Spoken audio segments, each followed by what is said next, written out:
श्री कृष्ण गोविंद हरे मुरारे, हे नाथ नारायण। श्री कृष्ण गोविंद हरे मुरारे, हे नाथ नारायण वासुदेवा।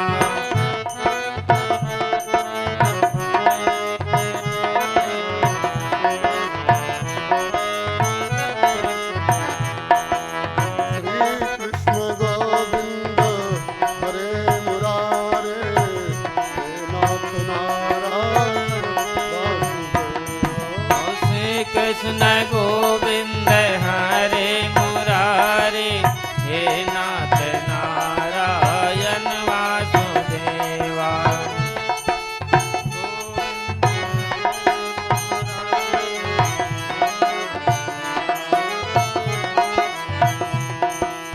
हे नाथ नारायण वासुदेवा, हे राम नारायण वासुदेवा।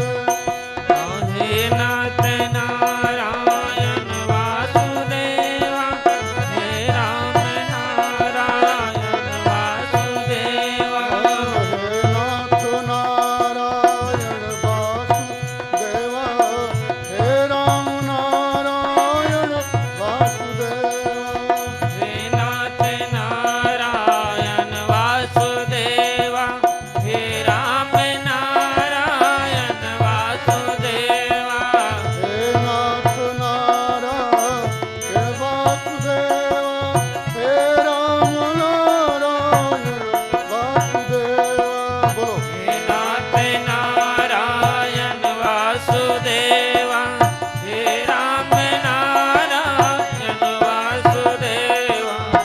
श्री कृष्ण गोविंद हरे मुरारे, हे नाथ नारायण वासुदेवा।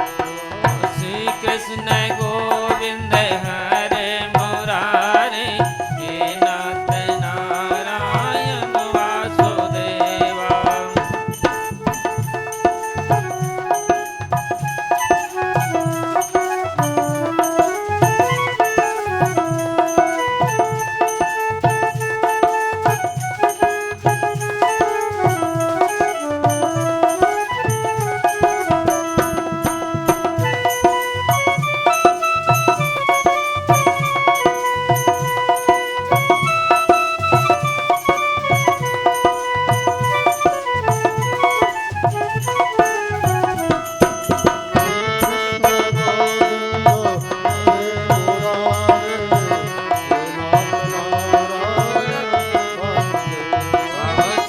कृष्ण गोविंद हरे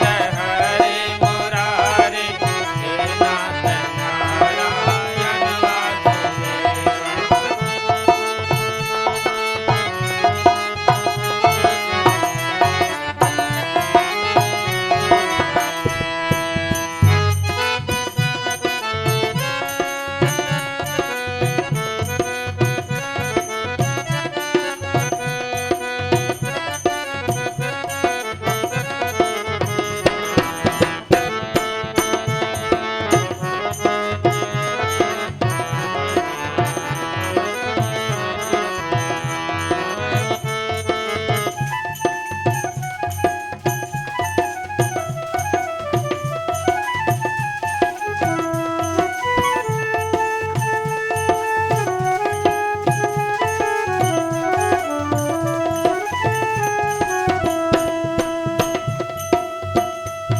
नारायण पुरुषोत्तम भगवान की जय, हरिहर भगवान की जय।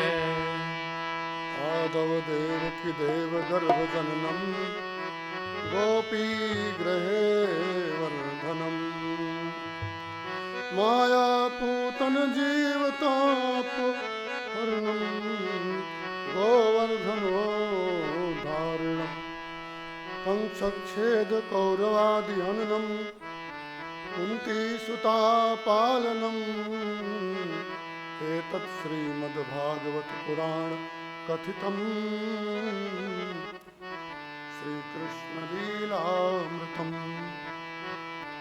बोले राधा कृष्ण भगवान की जय। भगवान श्री वेदव्यास जी ने पार ब्रह्म परमात्मा जो निराकार है और जहाँ मन वाणी चित्त इंद्रियां और विषय नहीं जा सकते, ऐसे वो परमात्मा अलक्षित परमात्मा श्री निराकार ब्रह्म को भगवान श्री वेदव्यास ने और वांगमय रूप से श्री कृष्ण लीलामृत नाम दिया है। श्री कृष्ण लीलामृतम। अमृत कई प्रकार का होता है। शहद को भी अमृत कहते हैं, दूध को भी अमृत कहते हैं, घी को भी अमृत कहते हैं, और गन्ने का जो रस होता है इक्षुरस, उससे भी अमृत कहते हैं। घी, दूध, दही, शहद और जो इक्षुरस गन्ने का रस, ये पांचों अमृत के समान हैं और ये सभी को और बड़े ही आनंदकारी और पुष्टि और वर्धन करने वाले होते हैं। तो ये अमृत के रूप हैं। शहद चाटने में कितना सुंदर लगता है, गन्ने का रस खाने में कितना मीठा लगता है। गन्ने का खेत भी दिख जाए दूर से, हरियाली देख के एक आनंद आता है, क्योंकि इसकी उत्पत्ति क्षीर सागर में अमृत से हुई है और क्षीर सागर में ही कामधेनु गाय की भी उत्पत्ति हुई है। वो गाय भी साक्षात अमृतमय रूप है। तो उससे जो भी कुछ निकलता है, घी, दूध, दही, गोरस, वो भी अमृत समान है। और बहुत से प्राणी निर्दयी और जो नरक में जाने वाले हैं और भूत तीर्थ से घूम के आते हैं, मिलेक्ष पतित लोग, तो वो ऐसी गाय को मार करके रक्त को खाने की आशा रखते हैं और इसी गाय के ऊपर ही और निवास करते हैं। जिस माँ का खाया और उसी माँ को ही काट के खाने के लिए तैयार रहते हैं। इसलिए ब्रह्मा जी का ये कालव्यूह पड़ा रहता है और ऐसे नराधम जीव हजार हजार कल्पों तक, करोड़ों कल्पों तक और मरते एक दूसरे को मारते रहते हैं। जैसे शेर हिरण को मारता है, हिरण छोटे छोटे और तिनकों को खाता है, बार बार ऐसे मरते मारते रहते हैं और उनका कभी छुटकारा नहीं रहता। ये भगवान की माया है। ऐसी ये संसार भूतो न भविष्यति नान्तो न चादिर न च संप्रतिष्ठा, ये चलता रहता है और चलता आया है। परंतु इस काल व्यूह में ब्रह्मा जी की माया में कोई व्यक्ति श्री कृष्ण का लीला का अमृत पान कर ले तो इस 84 से छूट जाए और ये मरने मारने कटने काटने की परंपरा से दूर हो सकता है। इसलिए यहाँ देखा होगा बहुत कम लोग आते हैं। ऐसे लोग खाने वाले, पीने वाले, काटने वाले, कटने वाले, उनको लिए एंट्री नहीं है। उनके हृदय में जो बुद्धि रूपी जो डोरी है ना, वो यहाँ नहीं आने देती। जैसे बैल के नाक में रस्सी बांध दी जाती है और उस नाक की रस्सी से एक रस्सी बांध दी जाती है खूंटे में, तो बैल, इतना बड़ा बैल, वो पतली रस्सी से बंधा रहता है, उतने में ही घूमता है, बाहर नहीं जाता। ऐसे ही पार ब्रह्म परमात्मा की ये माया उन प्राणियों को यहाँ तक नहीं आने देती। और कोई व्यक्ति यदि यहाँ आ गया, अमृत पी लिया, तो वो परमात्मा के लोक में अमर हो जाता है। गोलोक, वैकुंठ लोक, इनका अधिकारी बन जाता है।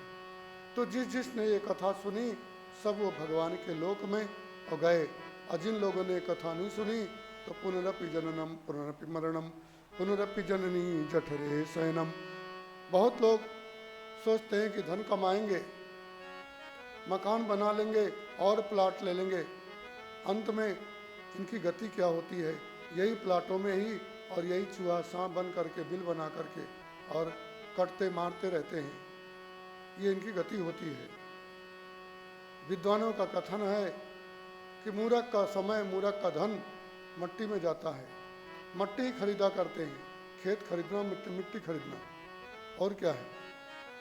यदि किसी के पास में दो खेत हैं तो 4 कर लेता है, 4 भी हो गए तो 10, पर बगल वाले के पास में तो 2 भी नहीं है, तो भी खा रहा है, सो रहा है। और जिसके बहुत हैं, कितने खेत हैं, गिनती नहीं, वो परेशान है। और बोले परेशान रहते हैं। और आप अनुमान करो, एक के पास में कुछ नहीं है, सोचता है 2 कर लूँ, 2 के पास 4, 4 के पास 10, 10 के पास 20, 20 के पास 50, 50 वाला सोचता है मैं जमींदार 100 खेत वाला बन जाऊँ। मूर्ख का धन मट्टी में, मूर्ख का समय मट्टी में या बेरने में चला जाता है जिंदगी। और कभी रोग हो जाते हैं, और कभी वो मर जाता है, और कभी जेल में चला जाता है। भोगी का समय, भोगी का धन, ये धुएं में जाता है। भोगी लोग तम्बाकू, गुटखा, सुपारी, जर्दा, दारू और धुआंपान कर करके अपना समय और अपना शरीर और अपना धन इसी में लगाते हैं।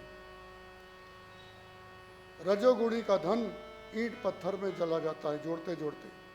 बहुत लोगों को देखना, बहुत सारे घर बनाया करते हैं, 1 बिल्डिंग, 2 बिल्डिंग, 4 बिल्डिंग। आदमी रहता कितने घर में है, जितना बड़ा ये तखत है, 4 हाथ लंबा और 2 हाथ चौड़ा, इतनी ही आदमी जगह घेरता है, और मरते समय भी इतनी जगह घेरता है। और जब जन्म लिया था तो बहुत ही कम जगह माँ के पेट में था, 9 महीना।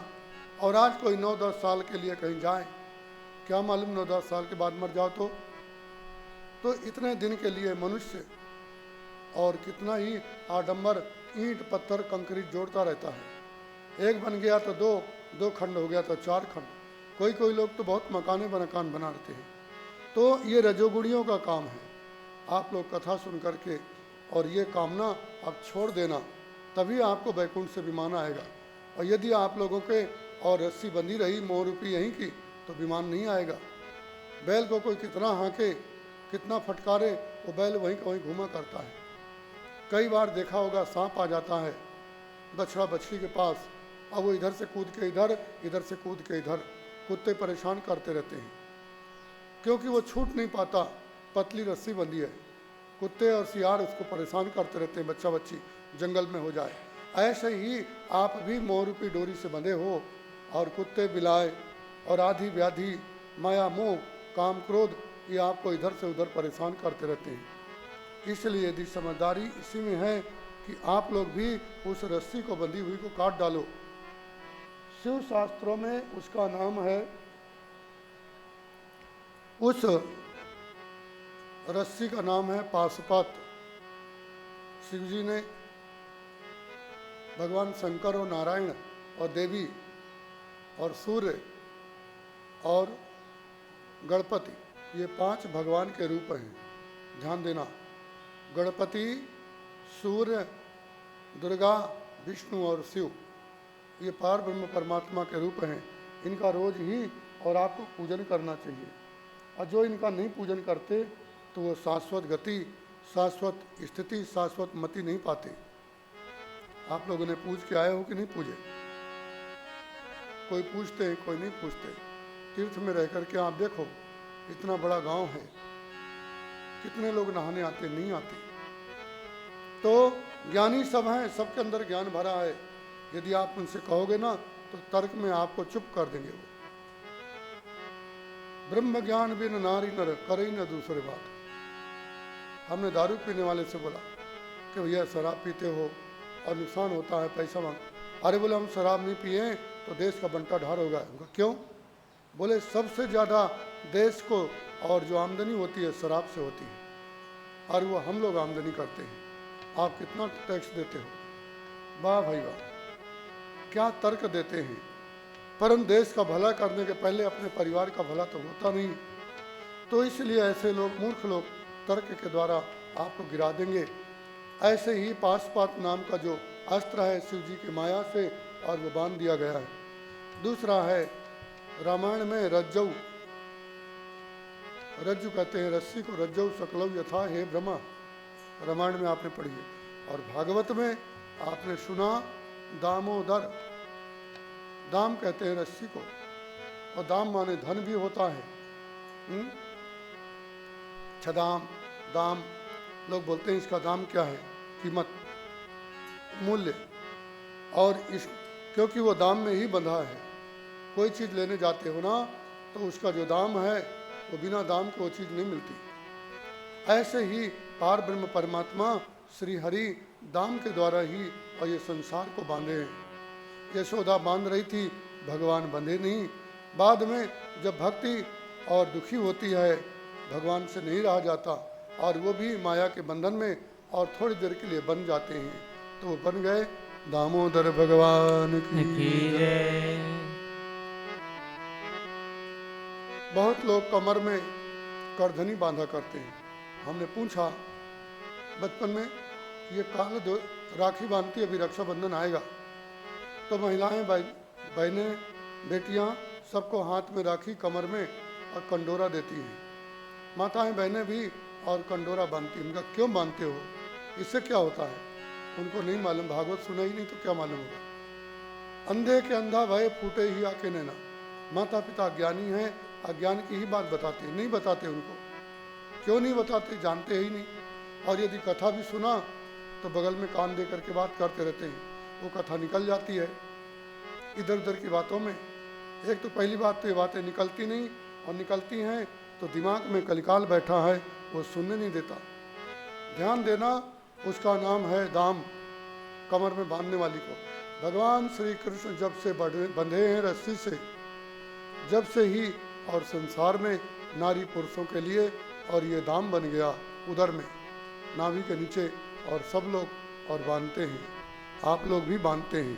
परंतु बंधना और भगवान श्री हरि का नाम लेकर के बंधन, ये बांधना चाहिए तो जादू टोना और माया कि हे दामोदर, हमें भी आप दाम के समान, और हमें भी संसार के बंधन से मुक्त कर दो, हम आपका ये बंधन बांध रहे हैं। ये हो गया तो करधोना का डोरा हो गया। ये तो मेरे दिमाग से निकला है, भागवत में कहीं लिखा नहीं। भगवान जो प्रेरणा दे देता है। और हाथ में जो डोरा बांधना राखी, उसका मंत्र क्या है, उसका भी विधान है। ये कब से परंपरा बनी? करधोना की परंपरा तो भगवान कृष्ण से मान लिया। अब हाथ की परंपरा कब से बनी? रक्षा सूत्र आप लोग पूजन पाठ करते हो ना, तो बांधते होंगे। एन बद्धो बलि राजा दानवेंद्र महाबला।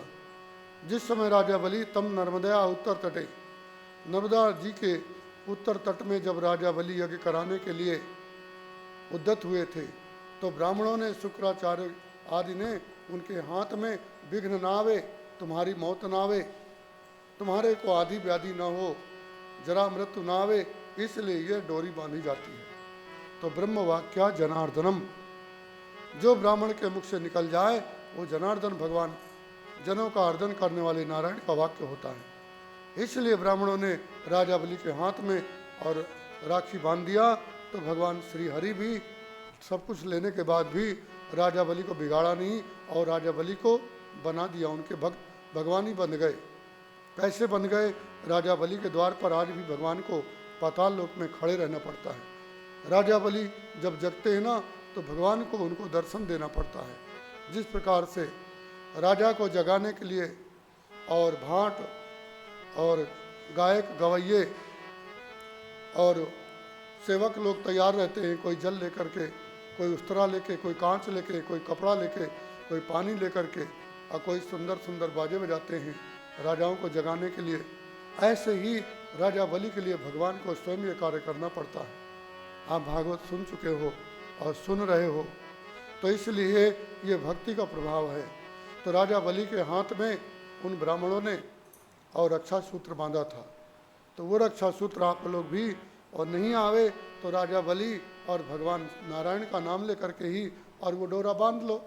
यदि संस्कृत नहीं आती, भागवत में नहीं पढ़ा तो कमर और हाथ का हमने बता दिया। बोलो हरिहर भगवान की। ऐसा कहीं लिखा नहीं है, पर इसको कोई काट भी नहीं सकता। जो हृदय में भगवान, हृदय से बुद्धि, यो मम वाच मिमाम प्रसुप्ताम संजीवत अखिल शक्ति धरा सुदामना। जो सोई हुई वाणी को और हृदय में प्रविष्ट होकर के परमात्मा जो कुछ बुला देता है, वो सत्य होता है। तो इसलिए, और ये दो बात कमर और हाथ में जो हम लोग बांधते हैं और देवियाँ बांधती हैं, और ये पहले ब्राह्मण लोग बांधा करते थे, अब ब्राह्मण लोग नहीं बांधते, छोटा मोटा कार्य नहीं करते, और अब माताएं बहनें और भांजी आकर के ही बांध देती है। इसलिए ये परंपरा धीरे धीरे और अच्छी है। लक्ष्मी जी ने भी राजा बलि के पास गई थी और ये क्रिया किया था। तो जब से ये परंपरा दुनिया में और बन गई, जैसे माताएं ये कब से चुगली चाटी ज़्यादा करने लगी, जब से युधिष्ठिर ने कुंती माता को और कर्ण का, जब उन्होंने, कुंती ने कहा कि मेरा ही बेटा है जिसको आप लोगों ने मारा है, युधिष्ठिर पछाड़ खा करके गिर गए और बेहोश हो गए। उन्होंने श्राप दिया, अरे मेरी माँ यदि मुझे बता देती तो इतने लोग हमारे पुत्र भाई बंधु क्यों मारे जाते, आज हम लोग इतना क्लेश क्यों करते, सारा संसार का विनाश मात्र तुम्हारे एक मौन से रहा। तुम बता देती तो कभी भी हम कर्ण को बता देते कि हम आपके भाई हैं, तो कर्ण का हमारा युद्ध नहीं होता। कर्ण यदि लड़ता नहीं तो दुर्योधन वैसे ही कर्ण के ही भरोसे पर युद्ध किया। भीष्म पितामह आदि ने तो पहले ही मना कर दिया था, पर कर्ण ने नहीं मना किया। कर्ण ही दुर्योधन को उकसाता रहा। इसलिए मैं श्राप देता हूँ, आज इस विनाश का कारण एक मेरी माँ हुई है कुंती, एक नारी के कारण। और द्रौपदी ने कटु वचन बोले थे। द्रौपदी के कटु वचन, द्रौपदी का ज़्यादा बोलना और कुंती का न बोलना, दोनों ही और विनाश का कारण बना। इसलिए मैं श्राप देता हूँ, आने वाले समय पर स्त्रियाँ और कोई बात को ज़्यादा समय तक अंदर गुप्त नहीं रखेंगी, प्रकट कर दिया करेंगी। तो ये नियम बन गया। जिस समय इंद्र ने अपने गुरु को मार दिया, उनको हत्या आई, तो देवताओं ने वो हत्या 4 बार 4 जगह बांट दिया। भागवत में है कि सुखदेव जी ने बताया है कि जब उन्होंने अपने गुरु विश्वरूप को काट दिया, मार दिया गदा से, 3 सिर थे, तो उसी समय से उनको हत्या लगी।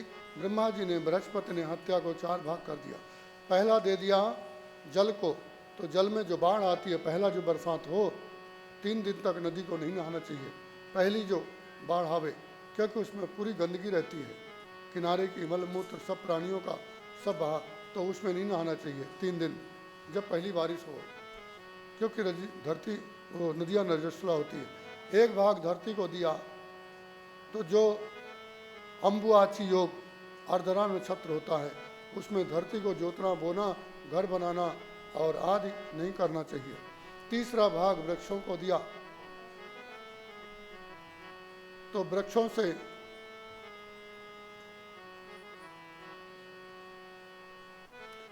से जो गोंद आती है वो भी इंद्र की ब्रह्मत्या है। ये भी कलिकाल में बहुत बड़ा दोष है। सबके पास कलयुग है। जगन्नाथपुरी में हमारे पास भी कलियुग आ जाता है, पर हम उसको सीमित रखते हैं। आप भी हवाई जहाज मोड में डाल सकते हो, पर नहीं डालेंगे।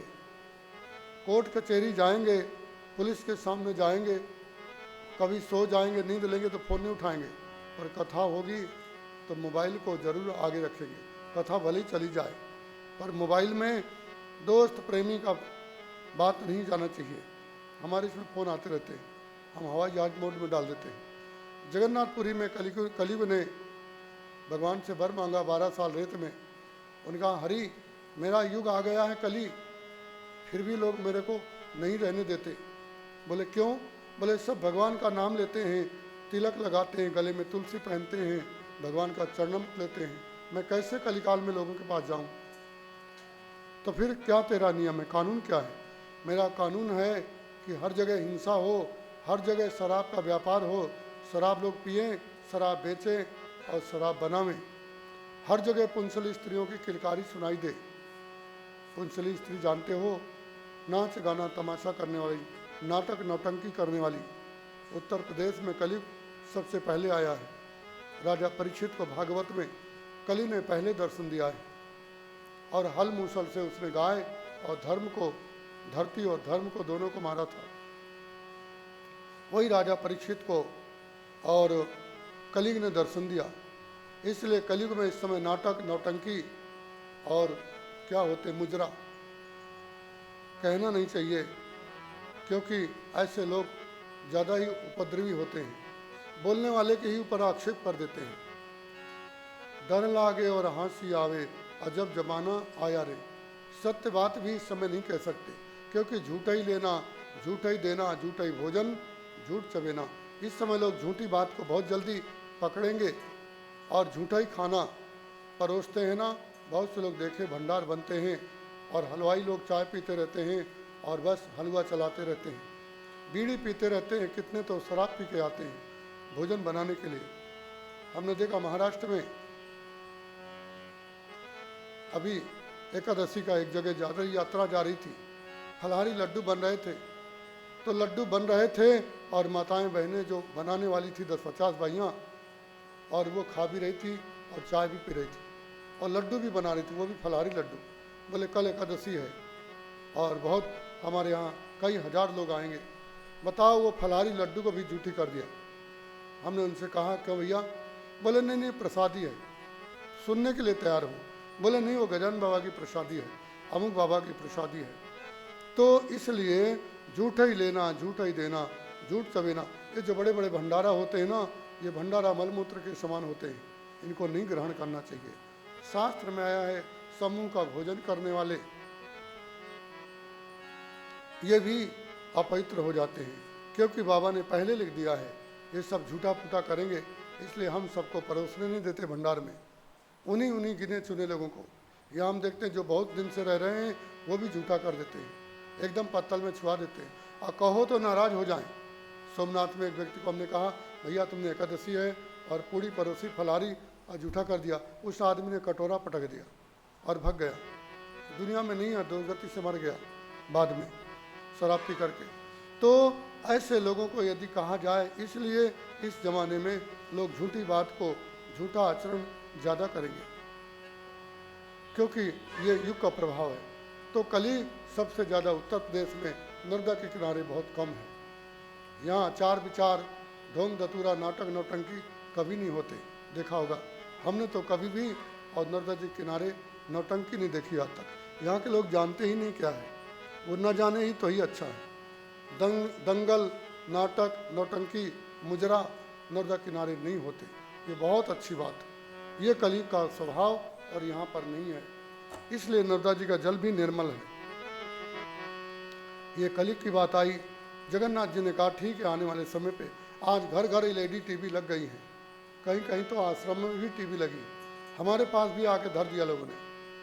बोले महाराज जी देखा करना, जब उसको देखा तो उठा के फेंक दिया और सड़ गया 20 साल से। तो उसमें जो प्रचार आता है बीच बीच में, वो पुंसलियों की जो किलकारी आती है वो कलयुग ही है। आपके मोबाइल में भी और कलयुग का आवास है। बोले इसमें भगवान की कथा आती है, कथा के बाद में बीच में जो प्रचार देते हैं वो क्या है? वो कलयुग है। कथा में बैठ जाते हैं और यहाँ भी मोबाइल आया, थोड़ी देर के लिए मोबाइल बंद कर दो तो अच्छा रहे। इसलिए हम बोला करते हैं ज़्यादा भीड़ नहीं होना कथा में, क्योंकि ज़्यादा भीड़ आएंगे, जब 10 लोग मोबाइल चलाते हैं, एक आदमी का फ़ोन आ जाए और जब 1000 आदमी आए।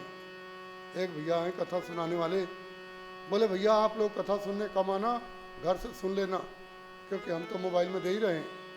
यहाँ कथा होती है, टिक टाक चलाते रहते हैं, और जब गाने चालू होते हैं तो उठ के खड़े हो जाते हैं और बाकी समय टिक टाक चलाया करते हैं। ये कलयुगी कथा श्रोता हैं, तो इस लोग कैसा उद्धार होगा? इसलिए हम ऐसे लोगों को कथा सुनना पसंद नहीं करते। हम रो रो करके जो हमको ध्यान में आता है वो कथा सुनाते हैं। और कलयुग के पामर जीव जो कभी वन में नहीं गए, कभी अनशन नहीं किया, कभी श्री कृष्ण के लिए घर परिवार नहीं छोड़ा, और वो संसारी विषयी लोग और कथा सुनने के लिए कहते हैं तो दर्द होता है। सोचो जरा, जो बचपन से घर परिवार छोड़ चुका हो और संसारी आदमी को कथा सुनावे और संसारी मोबाइल चलावे, अब आप समझना जरा इस बात को, कितना अंतर है। कह रहीम कैसे निभय केर बेर को संग, वे डोलत रस आपने उनके फाटत अंग। एक व्यक्ति रो रो के कथा सुनावे भगवान की, और दूसरा बगल में और खुरचाले करे, क्यों भैया फलान है, ढकान है, पानी बहुत गिरा है, नर्मदापुर बहुत आ गई है, और दवाई डालना है, फलान करना, ढकान करना, प्राकृतिक बातें। कथा में भी प्राकृतिक बातें करते हैं, इसलिए उनका पत्ता कट जाता है।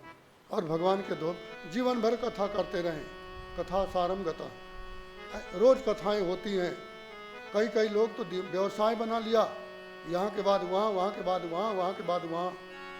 ऐसी कथा होती है कि व्यवसाय बना 12 महीना में, एक हफ्ता भी छुट्टी नहीं मिलती। अभी यहाँ कथा हो गई थोड़े दिन पहले, उससे पूछा आपकी कितनी कथा हुई? बोले हमारी 12 महीने में 48 कथा होती है, 12 चौक 48, एक महीना में 4। तो आप यहाँ से दिल्ली कैसे जाओगे? हवाई जहाज में जाएंगे? यहाँ से चले तुरंत इंदौर से बैठे हवाई जहाज बैठ गए और वहाँ पहुँच गए। तो आप अनुमान करो कितने लोग सुधरे होंगे कथा से। दिल्ली में सबसे ज़्यादा कथाएं होती हैं, पर कितने लोग सुधरे? शहर में ज़्यादा होती है।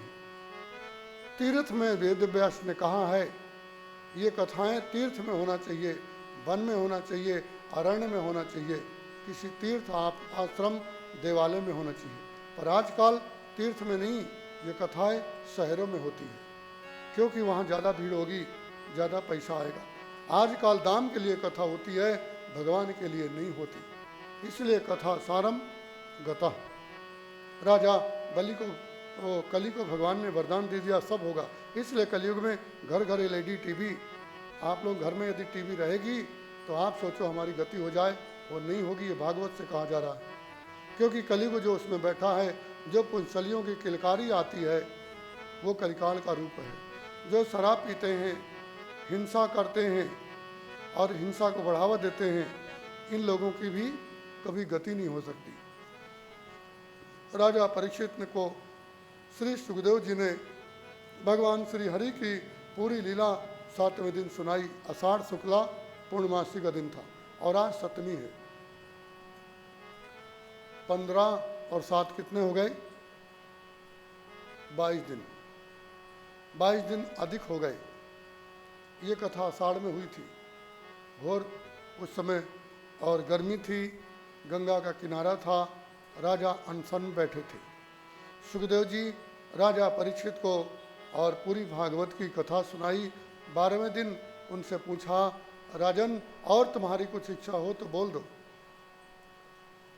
सुखदेव जी ने जब प्रश्न किया, राजा परीक्षित 7 दिन से अन्न जल सेवन नहीं किया था, भूखे रहे थे। सुखदेव जी ने जब कहा, परीक्षित ने सुखदेव जी का वंदन किया, बोले गुरु जी अब मुझे भगवान श्री कृष्ण के अलावा कुछ ना सुनना है, ना देखना है, ना खाना है। मैंने बहुत खा लिया और राजा था, चक्रवर्ती सम्राट था, पूरी दुनिया मेरे अधीन थी, पर आज मैं एक सर्प के श्राप से अनशन करके बैठा हूँ। आपका संग हुआ, मेरी भूख प्यास कब की चली गई। गुरु जी अब मुझे कोई भगवान की यदि लीला बच गई हो तो वो भी सुना दो। भगवान श्री सुखदेव जी ने राजा परीक्षित की पुनः बाल लीलाओं से लेकर के और स्वधाम गमन तक की और कथा आज द्वादशी वो 7वें दिन किया है। द्वादश स्कंद में भगवान श्री कृष्ण मथुरा से जन्म लेके गोकुल गए, गोकुल से वृंदावन, वृंदावन से जरासंध आदि को परास्त करके द्वारिका में गए और द्वारिका में भगवान श्री हरि ने 16,108 विवाह किया। इनके जो 8 पटरानियां हैं और वह उनका नाम है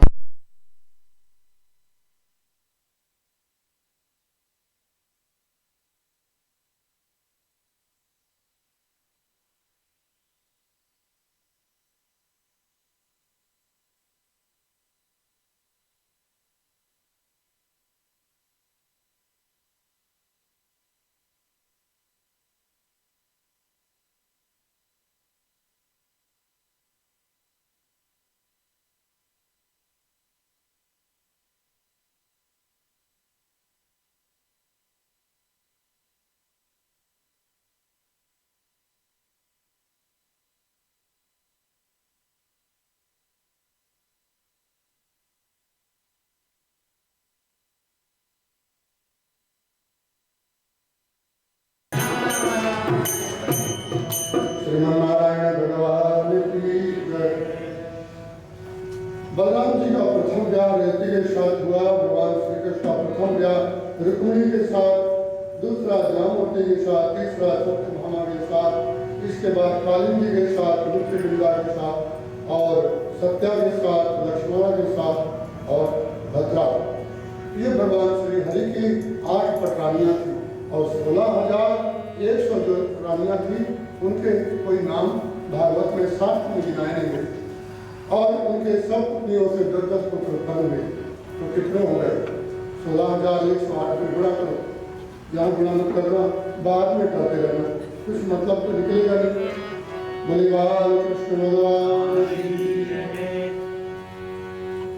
इतने ही भगवान ने रूप बनाए। कोई लोग पूछा करते कितनी झूठ बात लिखी साथ में।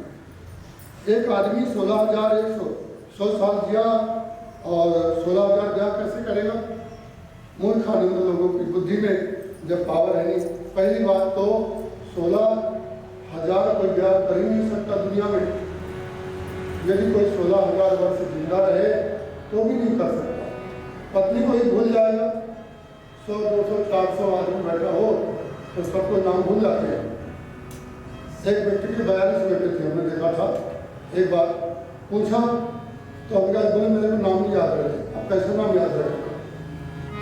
बोले उनको 1 number, 2 number, 3 number, 10 number, 30 number, 35 number ऐसे बुलाता हूँ। मुसलमान मुस्लिम 14 पत्नी से 42 बच्चे। बोलो हरि भगवान की जय। पर भगवान श्री कृष्ण यह कोई पुरुष नहीं है, कोई जीव नहीं है, कोई प्राकृतिक मनुष्य नहीं है, ये परमात्मा है। एक को बहुत शामिल, एक से बहुत हो जाते हैं। जिस प्रकार से एक से दीपक से और हजारों दीपक तैयार कर लो और वो दीपकों में सब में बराबर लौ निकलती है और दीपक में कमी नहीं आती, ऐसे परमात्मा हरि ने अपने शरीर से 16,108 को बना लिए थे। और गोपियों के बीच में तो लाखों करोड़ों भगवान ने बनाए थे। तो इतने ही भवन, इतने ही रूप बना के भगवान ने एक ही साथ एक ही मूर्ति में और ज्ञान किया। ये भगवान की और अलौकिक और भगवान की लीला है। इस लीला कथा को जो लोग सुनते हैं, सुनाते हैं, संसार के माया मोह से और पार हो जाते हैं। लोग लाल हरि लाल।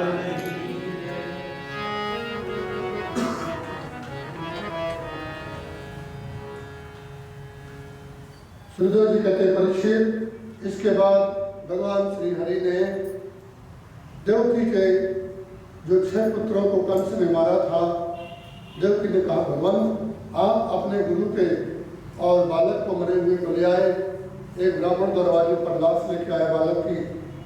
कृष्ण और अर्जुन उस समय थे।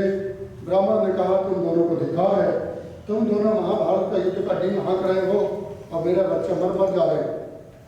अर्जुन ने कहा कृष्ण ये बच्चे को आज, इसका मरा हुआ बच्चे को आज हम जिंदा करेंगे। भगवान श्री कृष्ण और अर्जुन दोनों ही रथ में बैठ के पश्चिम दिशा की ओर गए।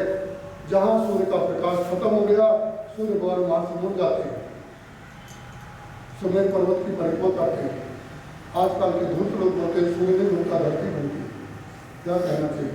यही असत्य है, यही झूठ है। और ये पहले लिख दिया गया है, झूठा ही लेना, झूठा ही देना, झूठा ही भोजन, झूठ चमेला। तो जब झूठा बुद्धा खाएंगे तो मति भी तो झूठी रहेगी और झूठे विज्ञान को सत्य मानेंगे और सत्य की हंसी करेंगे। बोलो हरि भगवान की जय। आगे गए तो अंधेरा हुआ, घोड़े बिचकने लगे, उनके नाम में सुग्रीव आए। तो भगवान श्री कृष्ण ने चक्र को आगे कर दिया। चक्र सूर्य के समान प्रकाश किया और नीला ही जल भरा था। उसमें सुंदर और बहुत बड़ी भगवान की मूर्ति थी। कौन? शेष साई जगन्नाथ घूमा भगवान। श्री कृष्ण और अर्जुन उतरे और उनको प्रणाम किया। उन भगवान ने कहा तुम दोनों ही मेरे रूप हो, आओ स्वागत करता हूँ। मैंने ही अपनी इच्छा से तुम्हें बुलाया है। ब्राह्मण का बालक ले जाओ और जिंदा करो। तुम्हारा अब समय हो गया यहाँ से। तुम दोनों नर नारायण मेरे आत्मस्वरूप को धरती में, अब तुम्हारा कार्यकाल पूरा हो गया। उनको प्रणाम करके ब्राह्मण के बालक को लेकर के द्वारका में आए। ब्राह्मण को बच्चा जिंदा हो गया। ब्राह्मण ने जय जयकार किया। देवकी ने, सब लोगों को बड़ा आश्चर्य हुआ। अभी तक जो जिनके मन में भी भावना नहीं थी वो भी सचेत हो गए कि ये कृष्ण कोई अलौकिक और व्यक्ति है। देवकी ने कहा सबके बड़े हुए जिला सकते हो तो आपके जो बड़े भाई थे कंस के द्वारा मारे गए उनको नहीं ला सकते। उनका माँ तुमने कभी मांगा? बोले नहीं। तो मांगती तो दे देता। बोले बेटा केशव आज वो मेरे बेटे होते तो उनको भी मैं देखती। मरे हुए लोगों को ही माताएं बहनें याद करने लग जाती हैं। तो उसी समय सुखदेव जी कहते परीक्षित भगवान श्री कृष्ण ने और आह्वान किया तो ब्रह्मलोक से वो 6 देवता और तरुण रूप लेकर के आ गए। देवकी के हृदय में दूध की बाढ़ आई और उसने बालकों को देखा, प्रसन्न हो गई। और उन बालकों ने देवकी को बोले देवी तुम और हम न जाने एक दूसरे के कितनी बार माता पिता बने हैं। मातृपितृ सहस्राणि पुत्रधार शतानि च संसारे स्वभूतानि यानि शान्ति च परे संसार के चौपर में न जाने हम लोग कितने किसके किसके माँ बाप बने और बनते रहेंगे, ना वो हमको जानते हैं ना हम नहीं जानते हैं। इसलिए हे देवी, हमारे माता पिता मात्र ये श्री कृष्ण ही है, हम इनके अलावा किसी को नहीं मानते। ब्रह्मा के श्राप के बस और हम लोग तुम्हारे पेट में आए और मारे गए, और तुरंत ही कृष्ण को प्रणाम किया, बोले हे हरि, आपके अलावा दुनिया में हमारा कोई संबंध नहीं, और उनके चले गए। देवी आश्चर्यचकित हुए, केशव ये क्या चमत्कार हुआ, ये ऐसा क्यों हुआ? उनका माँ कुछ समय पहले एक बार ब्रह्मा जी और अपनी बेटी को देख करके मोहित हो गए थे मन में, तो उस समय इन लोगों ने हंसी उड़ा दिया। तो ब्रह्मा जी ने कहा, मूर्ख हो, जाओ और तुम भी और मानव देह में जाके पढ़ो, और जन्म मरण का जो दुख होता है, जीवत मरण दूसरा दुख होई, तो वो जो दुख होता है, दूसरा दुख होता है, उसको भोगो। उन्होंने रो करके बोले, भगवान, मृत्यु लोक में एक ही बड़ा दुख है, जन्म लेना और मरना। आप लोग जन्म लेते आए हो, वो वेदना भूल गए हो, भागवत सुनने से वो वेदना का ज्ञान होगा। और अब एक वेदना और आने वाली है, मरण की। ये भागवत मरण का ज्ञान है। और आज सुखदेव जी ने 7वें दिन में राजा परीक्षित की ही और मरण की बात बताई है। वही उन्होंने ब्रह्मा ने कहा, ठीक है, जाओ 9 महीना पेट में रह करके और कंस के द्वारा मारे जाओगे और तुम पुनः ब्रह्मलोक में आ जाओगे। इसलिए माँ, उनके लिए सोच मत करो, सोचा नाम सोच रस्तो, उनके लिए सोच मत करो। आए थे और वो चले गए। देव की रो रही थी, भगवान श्री कृष्ण बलराम जी और सबने समझाया कि ये देवी वो ब्रह्मलोक के थे, ब्रह्मा जी के लोक के, और आए थे, हम लोग भी आए हैं, और हम लोग भी अब यहाँ से एक एक करके जहाँ से जो आया है चला जाएगा। एक वृक्ष में रात्रि को हजारों पक्षी आके निवास करते हैं, और सवेरा ही होते 10 दिशाओं में उड़ जाते हैं। इस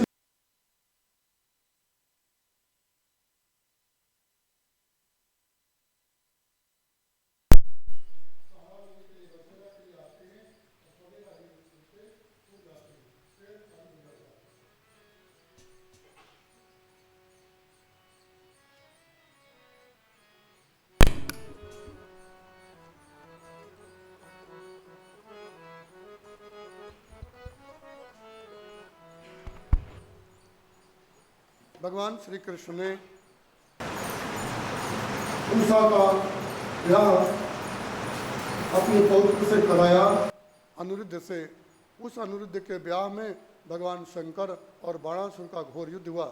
भगवान शंकर जी, गणेश, कार्तिक और काली सबको भगवान श्री कृष्ण ने परास्त कर दिया। शिव जी का एक बहुत बड़ा ज्वर था जिसको बोलते महेश्वर ज्वर। आपको बुखार आता है ना, तो जो बुखार आता है वो क्या है? उसके 3 सिर हैं,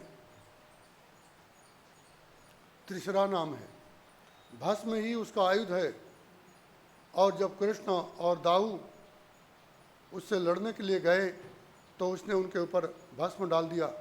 तो बलराम जी जलने लगे। उन्होंने कहा, केशव, मैं जल रहा हूँ बुखार से। भगवान श्री हरि ने आलिंगन कर लिया। इसके बाद वो ज्वर ने भगवान श्री कृष्ण के ऊपर भी भभूति मार दिया, तो श्री कृष्ण को भी बुखार आ गया और भगवान भी मूर्छा खाने लगे, अचेत होने लगे, शरीर गर्म हो गया, सिर गर्म हो गया। उस समय भगवान ने देखा, अब क्या करूं, ये शिव स्वरूप ज्वर मेरे को और हाथाहाथ कर रहा है। भगवान श्री हरि ने अपने अंदर में भी एक ज्वर उत्पन्न किया, उसका नाम है विष्णु ज्वर, और बाहर कर दिया। तो वो ज्वर प्रकट होकर के भगवान शंकर के जो ज्वर को और वो मारने लगा और इतना तड़पाया कि जब प्राणांत होने लगा तो वो भगवान कृष्ण के चरण में आया।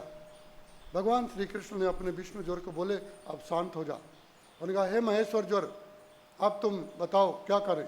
बोले, उनका मेरे को जिंदा छोड़ दो, भगवान शिव जी ने मुझे बनाया है। उन्हें कहा, कोई व्यक्ति हमारी ये कथा सुने, हमारा और शिव जी का युद्ध और ज्वर का और मेरा जो युद्ध की कथा सुने भागवत में से, तो उन लोगों को यदि बुखार परेशान करता हो, तिजारी हो और जो बुखार आता है, बुखार 8 प्रकार का होता है जिसको हम लोग तिजारी बोलते हैं और मोती झाला बोलते हैं। ये बहुत प्रकार के बुखार होते हैं। इसमें कोई लोग तो मर भी जाते हैं, और ये बुखार अब ज़्यादा आएंगे, ये मौसम आ रहा है। तो भगवान श्री हरि ने बोले, अय महेश्वर ज्वर, जो व्यक्ति हमारा और आपका ये युद्ध और याद करे, कथा सुने, उन लोगों को छोड़ देना। इसलिए जब आपको बुखार परेशान कर रहा हो अत्यंत और पागलपन आ जाए सिर में, तो उस समय ये कथा भागवत में पढ़ लेना। बोलो हरिहर भगवान की जय। शंकर भगवान को भी भगवान ने परास्त कर दिया, युद्ध हुआ, और शिव जी को भगवान श्री कृष्ण ने जब मार के डाल दिया, उतनी देर में बाणासुर के हाथ काट डाले, 996 हाथ, 4 हाथ बचा दिया। ये बाणासुर यहीं से और तप करके, और यहीं ही नर्मदा के नदी किनारे पर देवास जिले में, और यहीं से ही 1000 हाथ। उसके जन्म के समय 2 हाथ थे, और जब शिव जी की आराधन किया तो शिव जी ने उसको 1000 हाथ दिया, और 1000 हाथ से बाजे बजाता था। भगवान शंकर उसके बाजे बजाने से नाचने लगे। शंकर जी को नाच गाना बहुत प्रिय है। कोई आदमी शिव जी के मंदिर में और यदि गाना गावे, नृत्य करे, तो शिव जी बहुत जल्दी प्रसन्न होते हैं। सारी विद्याएं, नृत्य, गीत, संगीत, इसके मालिक भगवान शंकर ही है, इसलिए उनका नाम है नटराज। नृत्तावशानो नटराज राजो डक्काननादम नव पंचवारम। तो 9 पंचवारम, 9 और 5 कितने हो जाते हैं? 14 विद्याएं होती हैं, और 14 ही सूत्र होते हैं व्याकरण में, संस्कृत में। आप लोग पढ़े हो कि नहीं पढ़े? तो इन्हीं 14 सूत्रों के आधार पर ही व्याकरण और ये सारी विद्याएं बनी हैं। ये विद्याएं के मालिक भगवान शंकर हैं। तो शिव जी ने कहा, भाई वर मांग, तूने मेरे को बहुत अच्छा नचा दिया। एक व्यक्ति ही 500 बाजे बजाए। लोग तो एक बाजा बजा सकते हैं, 2-3 बाजा नहीं। कभी हम भी 2-3 बाजा बजा लेते थे साथ में। अब वो विद्या चली गई, एकांत में कमरे में बजाते थे, दिखाते नहीं थे। पर अब वो नहीं बनता, जब से प्रकट कर दिया वो विद्या चली गई। एक व्यक्ति 1-2 वाद्य बजा सकता है, पर एक बाणासुर ने 500 बाजे बजाया। शंकर जी नाचने के बाद और जब हाँफने लगे तो उन्होंने कहा, बाणासुर वर मांग। उन्होंने कहा, देना चाहते हो तो मेरे जो बड़े बड़े हाथी के सूंड के समान 1000 हाथ है ना, इनको कोई योद्धा मिले, कोई लड़ने वाला। उसने रावण को भी परास्त कर दिया था। शिव जी ने कहा, तू मेरे से लड़ना चाहता है, इसलिए तेरे को अब मैं लड़ने वाला साथी जरूर ढूंढ दूंगा। भगवान श्री कृष्ण ने जब उसके हाथों को काटना चालू कर दिया, और वो जो एक हाथ कटा, यह हाथ कटता तो घबराता, और हाथ कटने में कितनी पीड़ा होती है। एक हाथ कटे तो, और जिसके 996 हाथ कटे होंगे, कितनी दर्द हुआ होगा। भगवान शंकर को पुकारा तो शंकर जी बेहोश होकर के गिरे थे, भगवान ने मार दिया था। जब तक भगवान श्री शंकर जी उठे, बाणासुर घायल होकर के रो रहा था, कटे हुए वृक्ष के समान, और उसके हाथ डूंडे हो गए थे, और वो तड़प रहा था। भगवान श्री शंकर जी ने भगवान श्री कृष्ण केशव की स्तुति किया, बोले, हरि तुम मेरे आत्मस्वरूप हो, और मैंने इसे वरदान श्राप दिया था। मैंने इसको हाथ दिया था नर्मदा के नदी के किनारे, धावड़ी कुंड में, यहाँ से कुछ दूरी पर है। नर्मदा के किनारे इसने मेरा वर मांगा था, मेरे पार्थिव स्वरूप बना के पूजन किया, पर इस दुष्ट ने मेरे से भी इसने योद्धा मांगा था। बोले, योद्धा दो जो हाथों की खुजली मिटा दे। तो इसलिए केशव, तुम मेरे ही समान बलवान हो, मैंने ही तुमको अपना बल दिया है, चक्र दिया है। आज तुमने मेरी आज्ञा से इसके हाथ काट दिया, खुजली मिट गई। अब इस पापी को 4 ही हाथ रहना है, अब 1000 हाथ कभी नहीं दूंगा। तब से भगवान किसी को हाथ नहीं देते। रावण को दे दिया था तो रावण ने भी कैलाश उठा दिया था। तो जब से भगवान शंकर जी बहुत सावधान रहते हैं। कल कथा सुनी थी आपने, भागवत में सुखदेव जी ने सुनाया है। भगवान शंकर जी अपने भक्तों को कभी कभी वरदान दे करके आफत में पड़ जाते हैं। भस्मासुर को वरदान दिया तो उनके ऊपर ही संकट ला दिया। जब से भगवान शंकर जी और जल्दी से प्रसन्न नहीं होते, पहले बहुत जल्दी हो जाते थे। परंतु यदि आपके अंदर भाव होए, आप अनशन करो, नर्मदा जी के किनारे, गंगा के किनारे चले जाओ जहाँ कोई ना मिले, और फिर देखो कि अब मुझे भगवान शंकर ही जो देंगे तो मैं ग्रहण करूँगा। तुरंत शंकर जी आएंगे, देख लेना, हमारा अनुभव है। परंतु बताना नहीं चाहिए कोई को, बता देने से और फिर दोबारा कुछ मिलता नहीं। बोलो हरिहर भगवान की जय। तो इसलिए भगवान शिव जी ने कृष्ण को और समझा दिया बाणासुर ने अपनी कन्या दे दिया और बहुत सारा दहेज लेकर के भगवान द्वारिका में आ गए। इसके बाद में भगवान के जो प्रिय भक्त थे श्री सुदामा जी, बचपन के मित्र थे, यही मालवा प्रदेश में दोनों पढ़े थे। कृष्ण और सुदामा जी उज्जैन अवंतिकापुर में संदीपनी महाराज के यहाँ। तो ये इनके लंगोटिया बचपन के मित्र थे। सुदामा जी की पत्नी ने एक बार सुदामा जी से कहा था कि श्री कृष्ण की आप बहुत लीला करते रहते हो, उनकी चर्चा तो करते हो रात में, परंतु कभी उनके पास जाते हो? कृष्ण कभी आपके पास आए कि नहीं आए? बोले देवी, जब से हम दोनों का ब्याह हुआ तब से वो ना मुझे मिले न मैं उन्हें मिला। बोले ओहो, आपके इतने मित्र हैं, उनकी इतनी चर्चा करते हो, गौओं के ब्राह्मणों के बड़े भक्त हैं और कभी जाते नहीं। यदि वो नहीं आ सकते, राजा हैं, समय उनके पास नहीं है, तो तुम ही चले जाओ ना, इधर उधर तो खूब घूमते हो, एक बार चले जाओ ना। उनका देवी जाऊं तो सही, पर कुछ हो, मैं गरीब हो गया और वो महान है, लक्ष्मीपति हैं, 16,100 और उनके तो पत्नियां हैं, उनके भाई बंद पुत्रों की तो संख्या नहीं है, 56 कड़े यदुवंशी हैं, इसलिए मैं दीन हूँ और वो श्री संपन्न है। ऐसा मैं सोच करके नहीं जाता, मुझे शर्म आ रही है, मेरे कपड़े भी ठिकाने के नहीं हैं। पत्नी ने जैसा तैसा और उनको समझा करके चावल दे करके और भेज दिया। भेज करके सुदामा जी की कथा सब जानते हैं। भगवान श्री हरि ने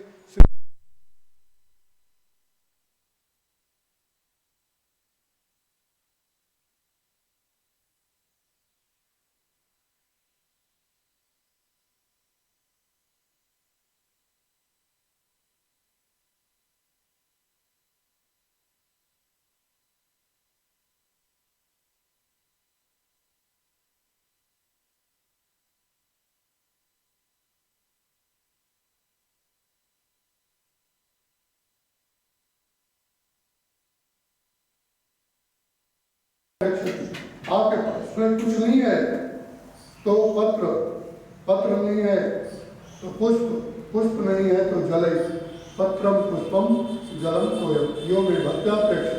जो इससे जरा और पूजन कर दे, मुझे अर्पित कर दे, तो मैं उसको प्रेम से ग्रहण करता हूँ। सुदामा जी के सूखे चावल भी बिना नमक मिर्ची तेल के पकाए हुए और भगवान श्री हरि ने उनको ही खा करके सुदामा को अलौकिक और संपत्ति दिया और लोक का भी साधन दे दिया और दुनिया में कीर्ति भी दे दिया। भगवान श्री कृष्ण ऐसे दयालु हैं, सुदामा जी को संपन्न करके, मतलब कि चावल के दाने भी यदि भगवान शिव जी को और हरि को कोई दे दे तो वो भी अक्षय सुख को पा सकता है। आगे कथा आती है, भगवान श्री हरि के जो पुत्र हैं कितने हैं? 1 लाख तो पुत्र थे और 1.25 लाख नाती थे। 1 लाख पुत्र, 1.25 लाख नाती। और कहना चाहिए, वैसे तो करोड़ों में है भगवान का जो परिवार है ना। जब भगवान के एक से 10 हुए तो उनके जो 10 से और हुए तो उनकी संख्या और उनके कोई तो 2 कोई तो 4 हुए होंगे, पता नहीं। उनकी गणना, उनके नाम शास्त्र में बताते तो शास्त्र ही कम पड़ जाता। इसलिए जामवती के पुत्र शाम की बात आई है। शाम को एक बार इनके पुत्रों ने कपड़ा पहना दिया और कपड़ा पहना करके बोले, ये हमारे यहाँ जो नारद जी, दुर्वासा जी, वेदव्यास जी और बड़े बड़े ऋषि मुनि आकर के निवास करते द्वारिका के बाहर, हम लोग चलो आज की परीक्षा लें। महात्माओं, आप लोग त्रिकाल यज्ञ हो, तीनों काल की बात को जानने वाले। तो बोले क्या चाहिए आपको, क्या जानकारी करनी? बोले ये हमारी कजरारी नेत्र वाली और हमारी भाभी जी हैं, अभी पहला गर्भ है और ये जानना चाहती है कि बेटा होगा कि बेटी होगा। उन्होंने कहा ये तो जामवंत की बेटी और जामवती का पुत्र है, इसका नाम शाम है, इसके नेत्र बड़े सुंदर हैं और ये रूप भी बड़ा सुंदर है।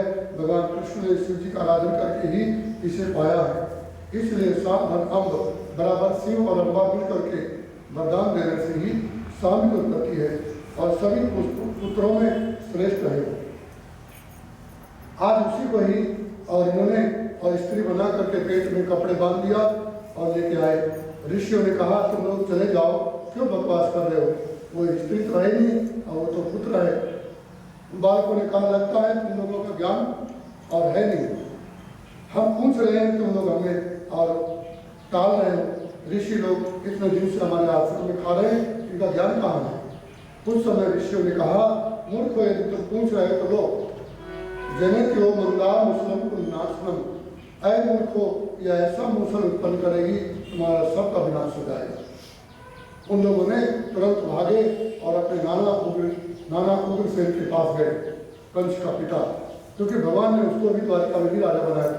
भगवान कृष्ण बाहर का काम करते थे और राजगद्दी में उग्रसेन को ही बैठाते थे। नाना को बताया, महाराज उग्रसेन ने विचार किया क्या करें, इन बातों ने बड़ी गलती की। ब्राह्मण से, नेत्रहीन से, अपाहिज से कभी भी और मजाक नहीं करना चाहिए, बंद करो।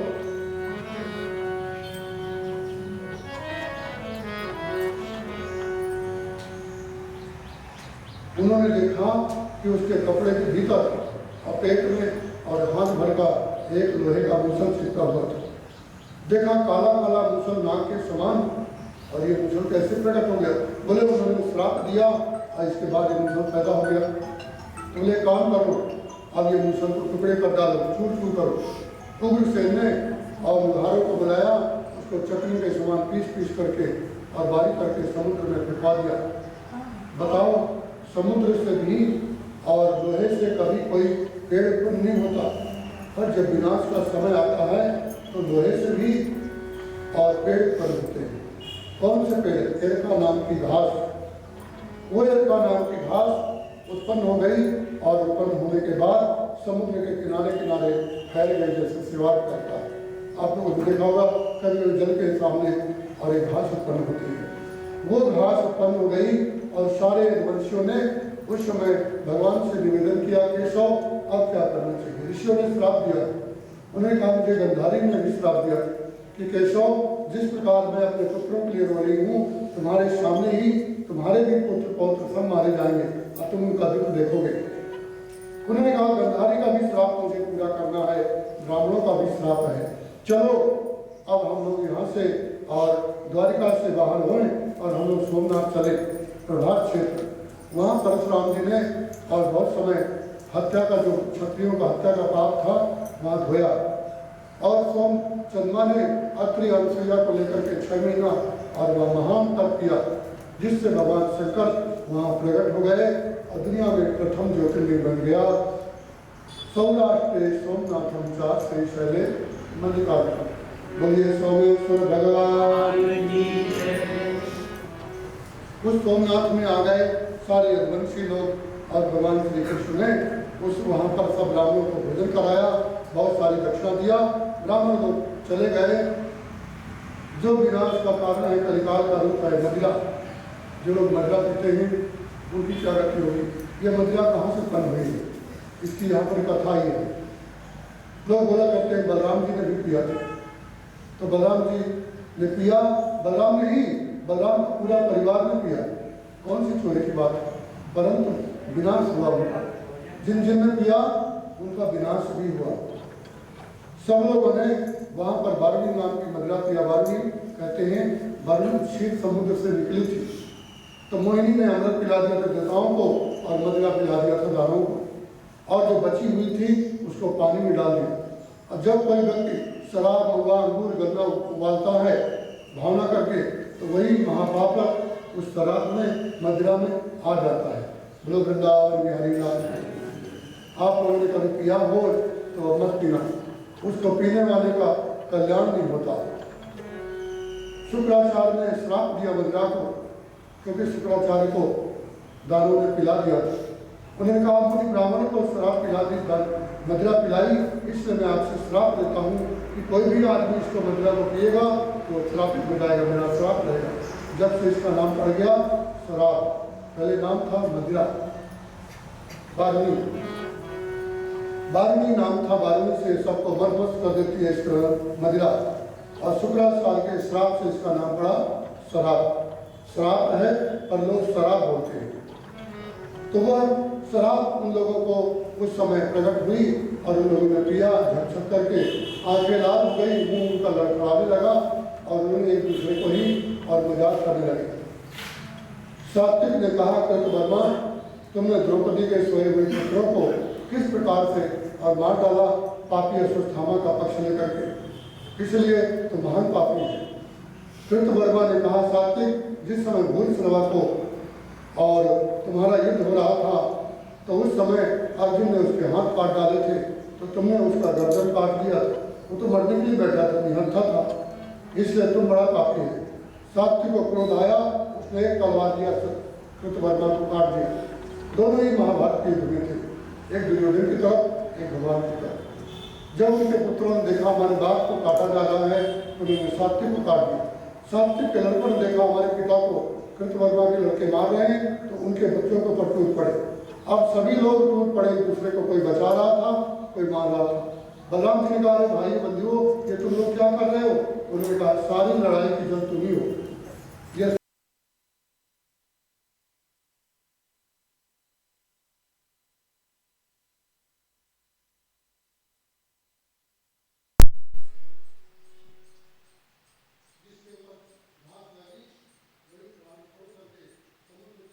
गया और मर गया।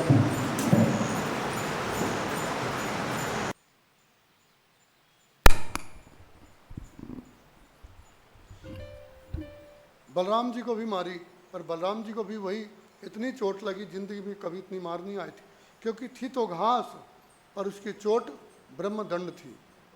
बलराम जी सर्प डंडा खाने से जैसे फुफकारता है, बलराम जी ने उठाया हल और अपने ही भाई बंधुओं को एक तरफ मारने लगे। जिन जिन लोगों ने बलराम को गाली दिया था और कटु वचन बोले थे, बलराम ने उनको एक एक करके मारने लगे।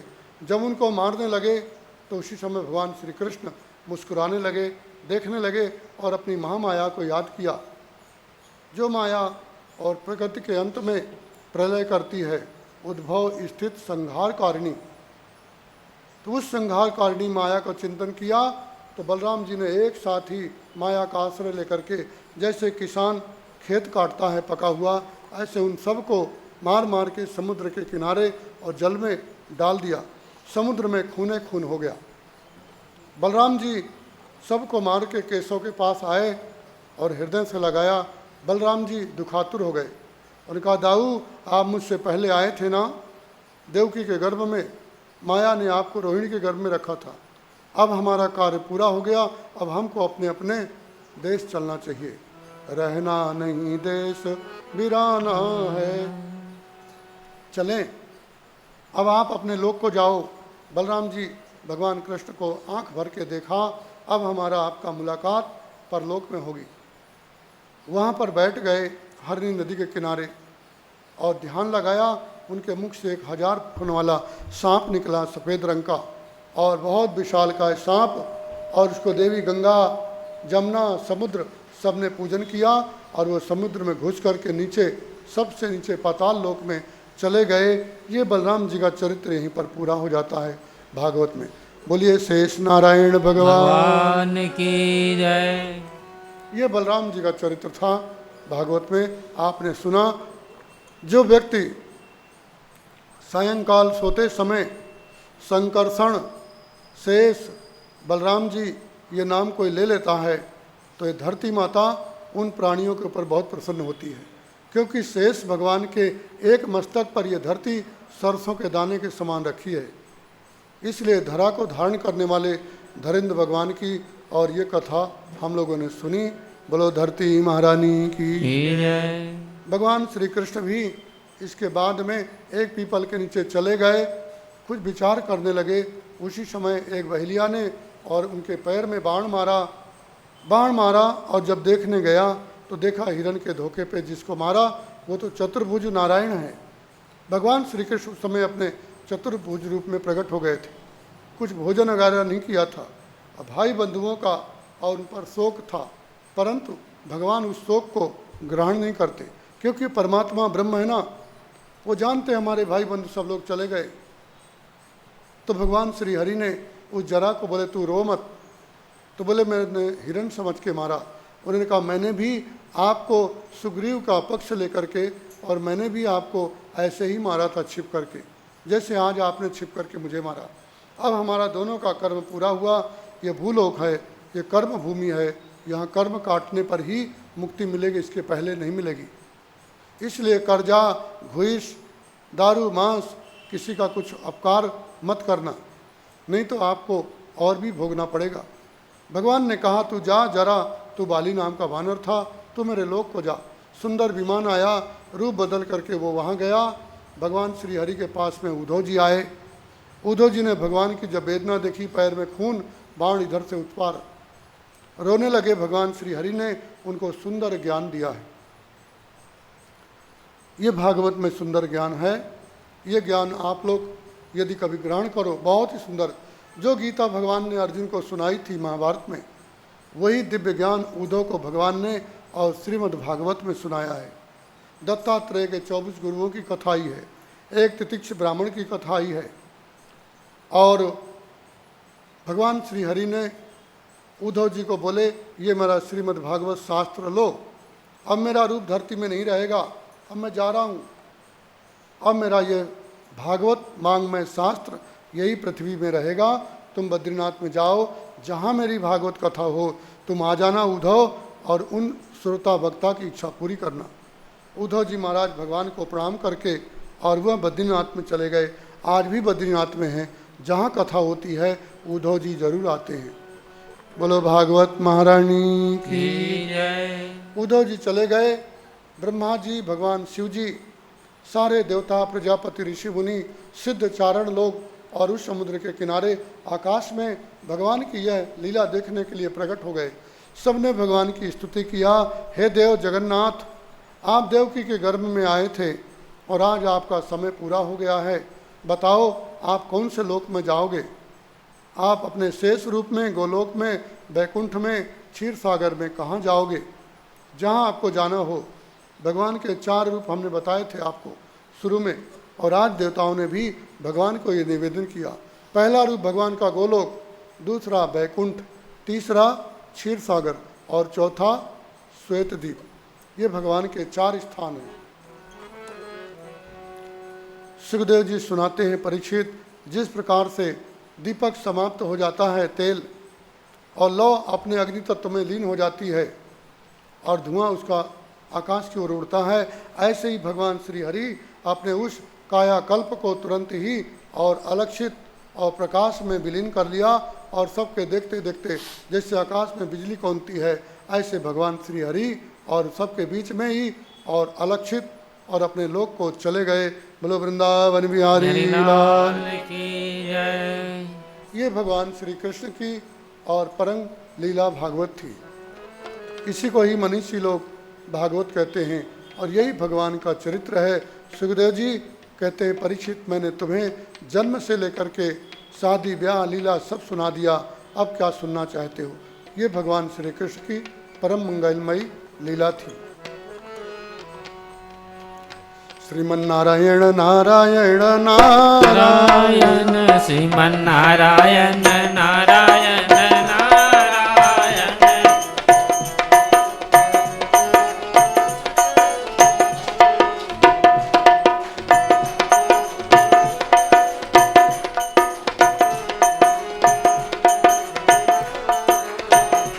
भजमन नारायण नारायण नारायण, श्रीमन्नारायण नारायण नारायण।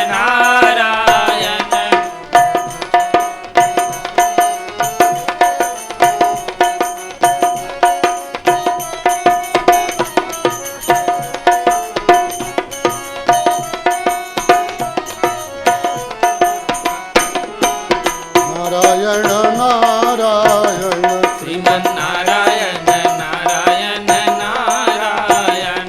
भजमन नारायण नारायण नारायण, भजमन्नारायण नारायण नारायण। श्रीमन्नारायण नारायण नारायण। भजमन्नारायण हरि बोल। नारायण नारायण। भजमन नारायण नारायण नारायण, भजमन्नारायण नारायण नारायण। श्रीमन्नारायण भगवान भगवान की की जय। जय। सुखदेव जी ने कहा, राजन, अब मैं अपनी वाणी को विराम दूंगा अब मैं अब यहाँ से जाऊँगा, तुम्हारी कोई इच्छा हो तो और मांग लेना और पूछ लो। राजा परीक्षित ने कहा, गुरु जी अब मध्याह्न का समय हो गया है, अब मैं भी अपनी वाणी को विराम दूंगा और वो ब्राह्मण का जो श्राप है सर्प तक्षक, अब मैं उसे स्वीकार करूंगा। सुखदेव जी राजा परीक्षित के सामने और जब बोले तो राजा परीक्षित ने कहा, गुरु जी 7 दिन तक मेरे घर में आप विद्यमान रहे, ये मेरा बड़ा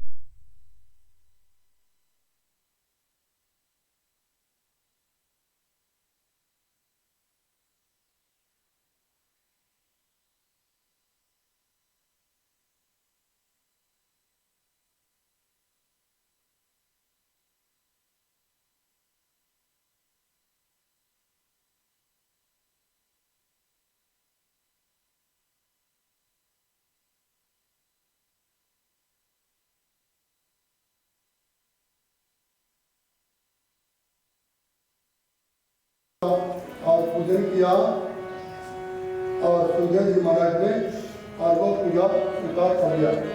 आप भी सुखदेव भगवान को प्रणाम करो और 2 क्षण मनी मन ध्यान कर लें। सुंदर श्याम शरीर है, श्याम शरीर है, 16 वर्ष की उम्र है, क्योंकि वैकुंठ गए थे। जो वैकुंठ जाता है ना तो उसका रूपांतर हो जाता है, तो ये वैकुंठ से ही आए थे, इसलिए इनकी 16 वर्ष की सुंदर उम्र है, निर्वस्त्र रहते हैं और अद्भुत इनका तेज स्वभाव और भगवान श्री शिव के ही समान दूसरे शंकर है। बोले सुखदेव भगवान की जय।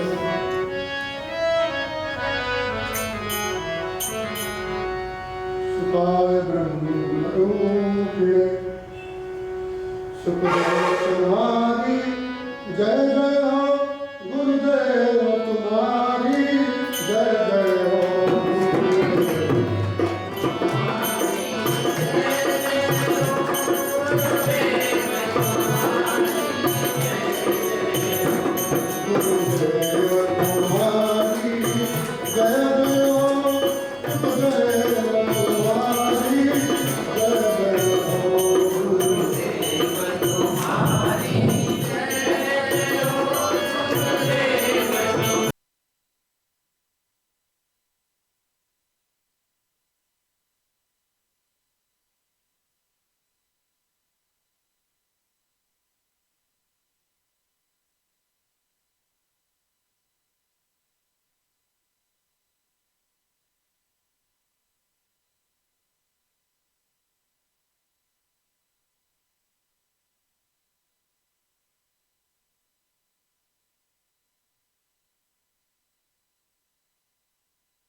भगवान शिवदेव जी का पूजन हुआ और वो धीरे धीरे अपने पिता व्यास को और दादा वशिष्ठ को, सारे ब्राह्मण मुनियों को, सबको और हाथ जोड़ करके वंदन किया और वो मौन हो गए। सुखदेव जी बचपन से मौन रहते थे और ये योगी थे, इसलिए दुनिया में ये महान विभूतियां हैं। सुख से मुनि सारद से बक्ता जीवन चिरजीवन लोमस के अधिकारे। लोमस जी के बारात के समान कोई दीर्घ जीवी नहीं है। उनकी उम्र कितनी है कोई कह नहीं सकता, जितने उनके रोम हैं इतने ही कल्प है। जब ब्रह्मा जी एक बार दुनिया बनाते हैं और बिगाड़ते एक बार महाप्रलय होती है, दुनिया बनती बिगड़ती है, इतना समय लगभग 5 अरब वर्ष। 5 अरब वर्ष में उनका एक रोम टूटता है। और हमारे शरीर में कितने रोम होते हैं? 3.5 करोड़। और 3.5 करोड़ में सोचो जरा कितने कल्प देखेंगे ब्रह्मा जी वो लोमस जी। तो लोमस के बराबर कोई जीवी नहीं है। यहाँ नर्मदा की परिक्रमा में वो भी आए थे 5 पांडवों को लेकर के। और स्कंद पुराण में नर्मदा पुराण आप लोग जो सुनते हो वो लोमस महाराज जी और 5 पांडवों को लेकर के नर्मदा किनारे आए थे, यहाँ भी आए थे। और ये सिद्ध भूमि है सिद्धेश्वर भगवान। यहाँ सिद्धों ने तप किया है पल्लीपाड़। और यहाँ भगवान के अनुचर कुबेर महाराज अलकापुरी से आए थे, उन्होंने यहाँ तप किया है। पहले यहाँ पत्थर थे, जंगल था और ये रोड नहीं था पहले। तो कुबेर भगवान ने यहाँ शिवलिंग बैठा करके और इसी स्थान पर तप किया है, इसलिए इसका नाम रिद्धेश्वर भगवान है। रिद्धियों के मालिक कुबेर है। और सिद्धों में कपिल भगवान और उनके मालिक हैं। सिद्धाम नाम कपिल। आपने परसों दिन कथा सुनी थी कपिल भगवान की। तो कपिल भगवान सिद्ध है और कुबेर ये रिद्धियों के मालिक है, इसलिए इनका नाम रिद्धेश्वर भगवान।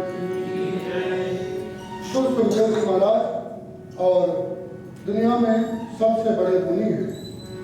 लोमस जी चिरंजीवी और शारदाबाई भक्ता, सरस्वती के समान कोई भक्ता नहीं है। दुनिया में सबसे महान भक्ता सरस्वती माता है। और जितने भी भक्ता हैं उन्हीं की ही कृपा का थोड़ा सा झलक है।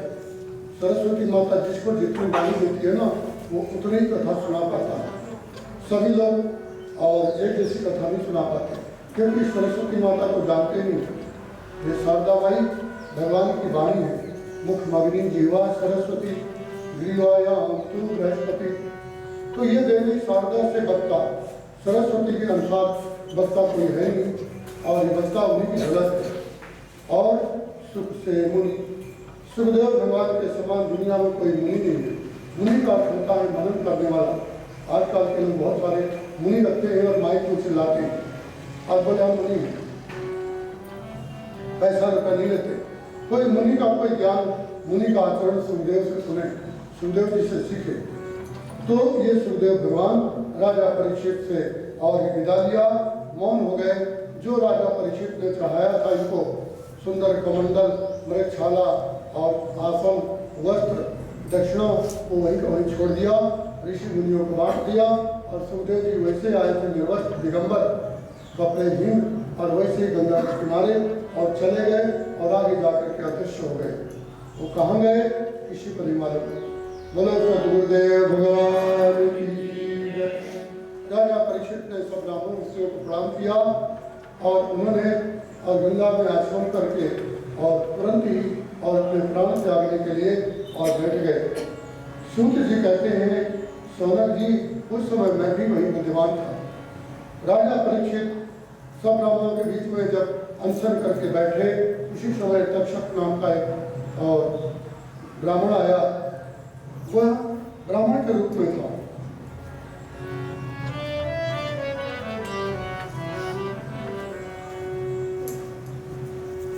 बोलो हरि भगवान की जय। तक्षक ब्राह्मण के रूप में आया था, सांप के रूप में नहीं आया, क्योंकि सांप के रूप में आता तो कोई पत्थर ही का मार देता। इसलिए वह ब्राह्मण का भेष बना के आया। रास्ते में एक कश्यप नाम का ब्राह्मण मिला। तक्षक ने पूछा कहाँ जा रहा है, कौन है? बोले मेरा नाम कश्यप है, मैं झाड़ फूक जाता हूँ। तो बोले परीक्षित को सांप काटेगा, मैं इसका विष काट दूंगा, राजा परीक्षित मुझे बहुत धन दक्षिणा देगा, मेरी जय जयकार हो जाएगी। उन्होंने कहा तो सर का जय काटता है? बोले हाँ। पीपल के पेड़ में जब मैं दर्श मारता हूँ भला इसको जिंदा कर दूँ। पीपल के पेड़ को काटा, दक्षिण ने पीपल का पेड़, उसमें चढ़ा हुआ व्यक्ति, दोनों व्यक्ति भस्म हो गए। कश्यप ने अपने हाथ में जल लिया और सर्प मंत्र से उसको सिंचित किया तो पेड़ में जला हुआ व्यक्ति वो भी जिंदा होकर के बैठ गया। पेड़ और मनुष्य दोनों जिंदा हो गए। कच्छप को विश्वास हो गया, अवश्य परीक्षित को जिंदा कर दिया। पर भाई तो जिंदा नहीं करेगा ना, तो जो ब्राह्मण के काटने का जो श्राप लगाया उसका क्या होगा? इसलिए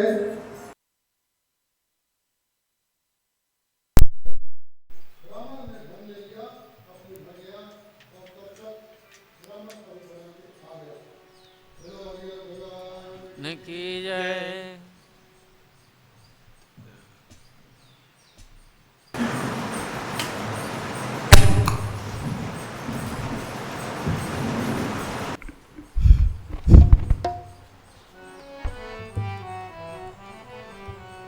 राजा परीक्षित ने मौन होकर के बैठे थे, आचमन करके, और अपने आप को जो सुखदेव जी ने ध्यान विधि बताई थी, श्री हरि का ध्यान अपने हृदय कमल में और ध्यान कर रहे थे।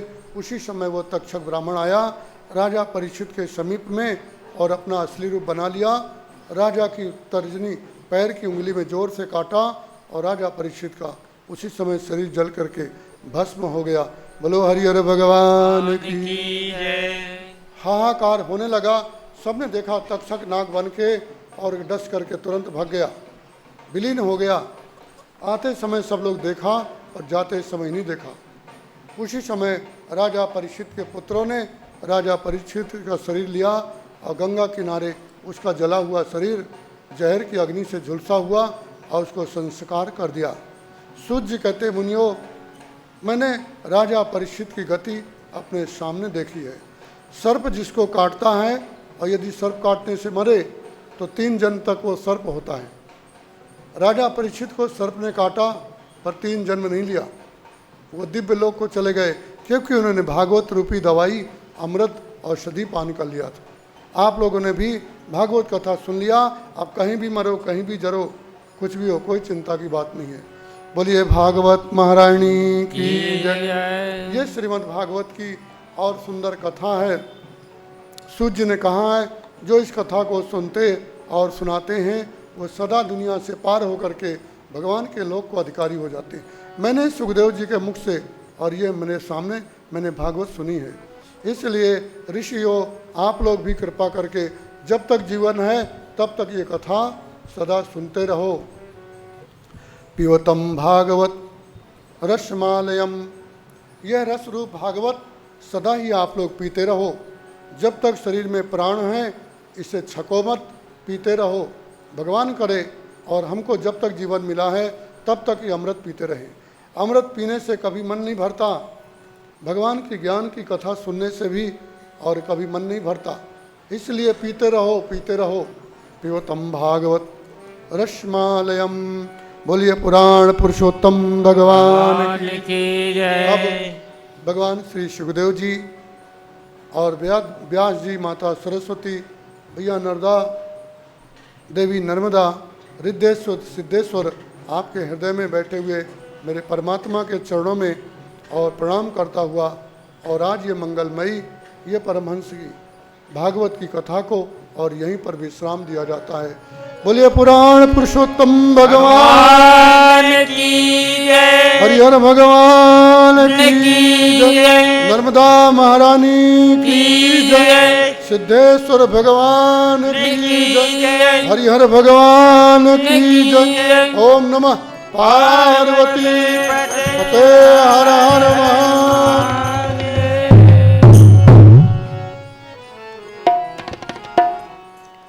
भज गोविंद गोविंद गोपाला। गोविंद गोविंद गोपाला।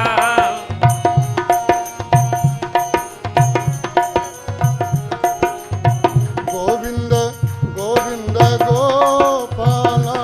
भज गोविंद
बोले गोपाल कृष्ण भगवान की जय।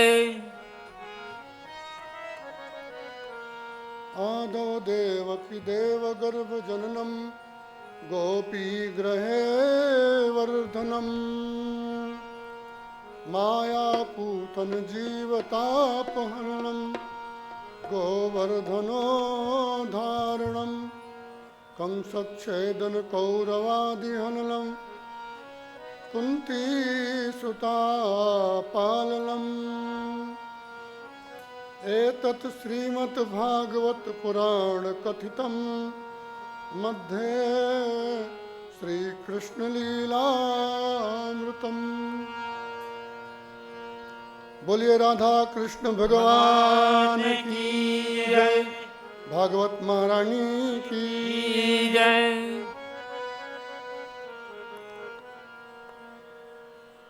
नमो नर्मदा माई रेवा पार्वती वल्लभ सदा शिवा। नमो नर्मदा माय देवा पार्वती वल्लभ सदा शिवा। माय देवा पार्वती वल्लभ सदा शिवा। नमो नर्मदा माई रेवा पार्वती वल्लभ सदा शिवा। नमो नर्मदा माय देवा पार्वती वल्लभ सदा शिवा।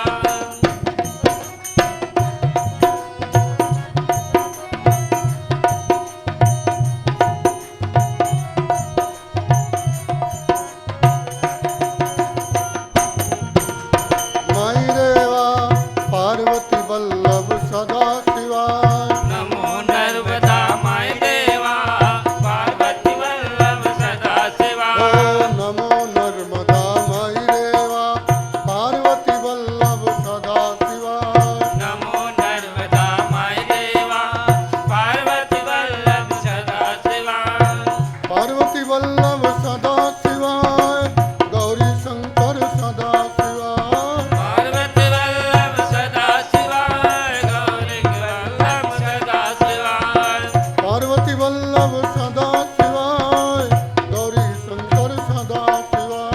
पार्वती वल्लभ सदा शिवा गौरी वल्लभ सदा शिवा। नमो नर्मदा माई रेवा पार्वती वल्लभ सदा शिवा। नमो नर्मदा माय देवा पार्वती वल्लभ सदा शिवा। नमो नर्मदा माई रेवा पार्वती वल्लभ सदा शिवा। नमो नर्मदा माय देवा पार्वती वल्लभ सदा शिवा। नमः शिवाय ओम नमः शिवाय हर हर भोले सदा शिवाय। नमः शिवाय ओम नमः शिवाय हरे हरे बोले नमः शिवाय। नमः शिवाय ओम नमः शिवाय पार्वती वल्लभ सदा शिवाय। नमः शिवाय ओम नमः शिवाय पार्वती वल्लभ सदा शिवाय। नमः शिवाय ओम नमः शिवाय हर हर भोले सदा शिवाय। नमः शिवाय ओम नमः शिवाय हरे हरे बोले नमः शिवाय। नमो नर्मदा माई रेवा पार्वती वल्लभ सदा शिवाय। नमो नर्मदा माय देवा पार्वती वल्लभ सदा शिवाय। नमो नर्मदा माई रेवा पार्वती वल्लभ सदा शिवाय। नमो नर्मदा माय देवा पार्वती वल्लभ सदा शिवा।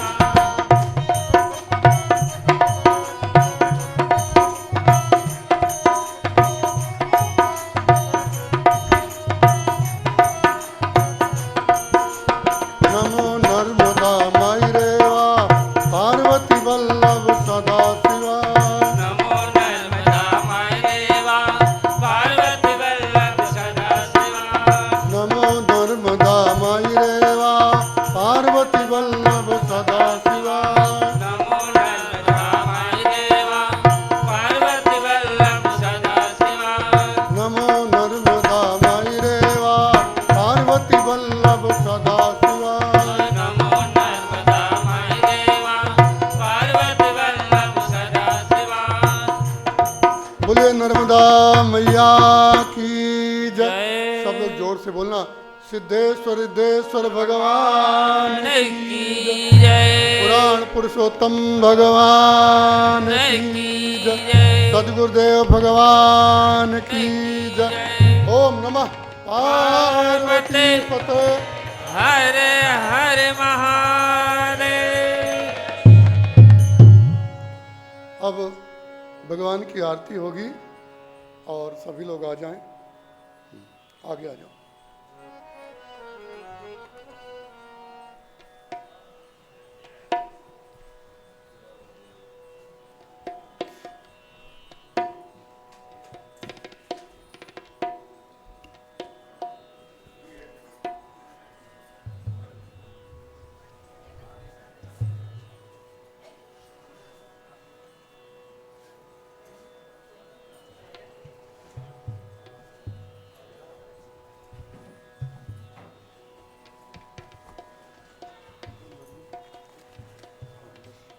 एक और दे दो, एक और दे दो।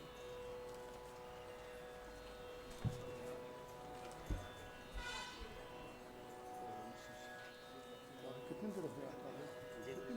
कितनी देर हुआ? बस अभी थोड़ी देर हुई।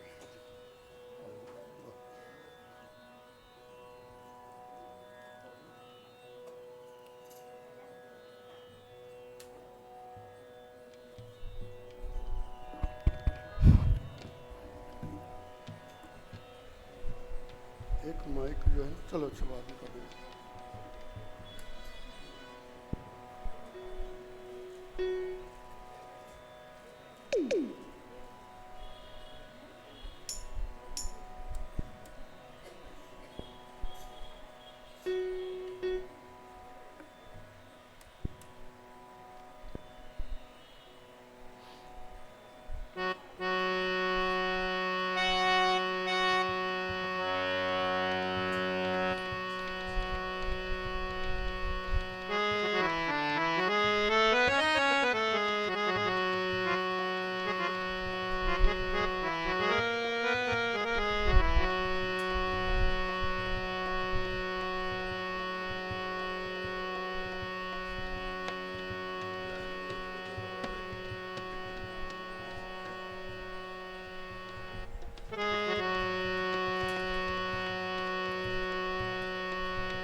इसमें बोल दो माइक इधर इधर आ जाओ।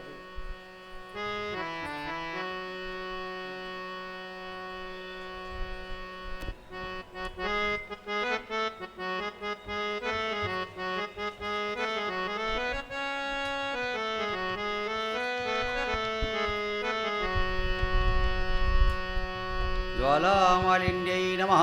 ज्वालाकरालमत्युग्रामशेषाशुरशूदनं त्रिशूलं पातुनो भीतिर्भद्रकाले नमोऽस्तुते। आरर्तिक्यम्यमिदगुं नभिः प्रजननं मे अस्तु सवीरगुं सर्वगणगुं सुते आत्मसनि प्रजाल्सनि वसुसनि लोकसन्नि भयसनिग्निः प्रजां बहुलां मे करात्तण्डनपयोरेतु अस्मात्सु दत्त। आरती करो हर हर की करो नटवर की बोल शंकर की आरती करो हर हर की करो नटवर की बोल शंकर की आरती करो हर हर की।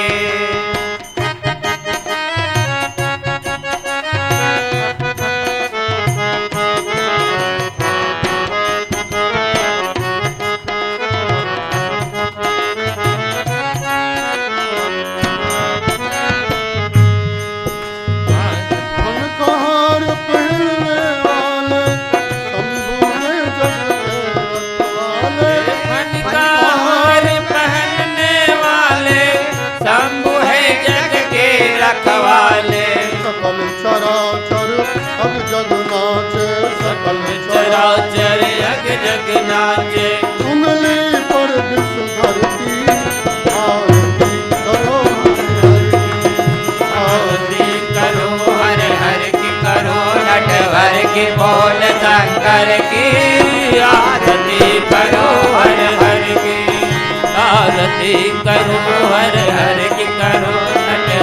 की बोल शंकर की आरती करो हर हर की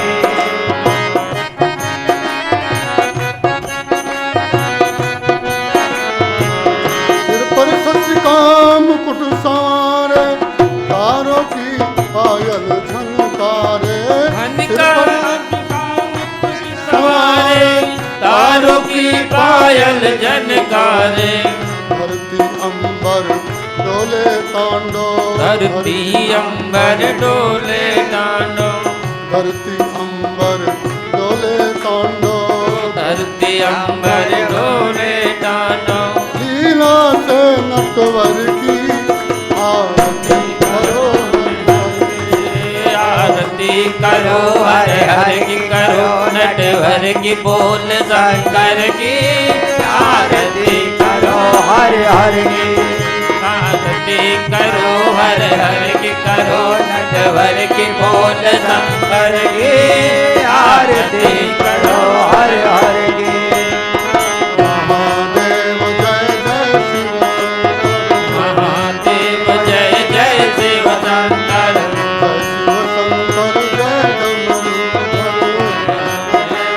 जय डमरूधर जय गंगाधर जय जय जय जय ऋषिधर हे देवों के देव हरो हर देवों के देव हरो हर तुम विपदा भर आरती करो हर हर की करो नटवर की बोल शंकर की आरती करो हर हर की करो हर हर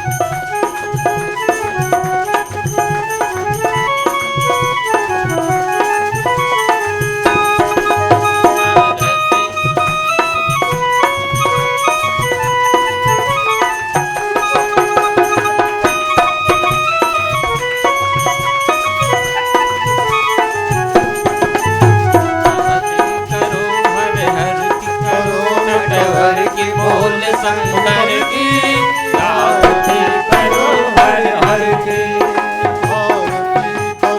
हर हर की करो नटवर की बोल शंकर की आरती करो हर हर की महादेव जय जय शिव शंकर महादेव जय जय शिव शंकर जय शिव शंकर जय डमरू जय शिव शंकर जय डमरूधर जय गंगाधर जय जय विष्णुधर जय गंगाधर जय जय विष्णुधर हे देवों के देव हरो हर देवों के देव हरो हर तुम विपदा घर घर की आरती करो करो नटवर की बोल शंकर की आरती करो हर हर की आरती करो हर हर की करो नटवर की बोल शंकर की आरती करो हर हर की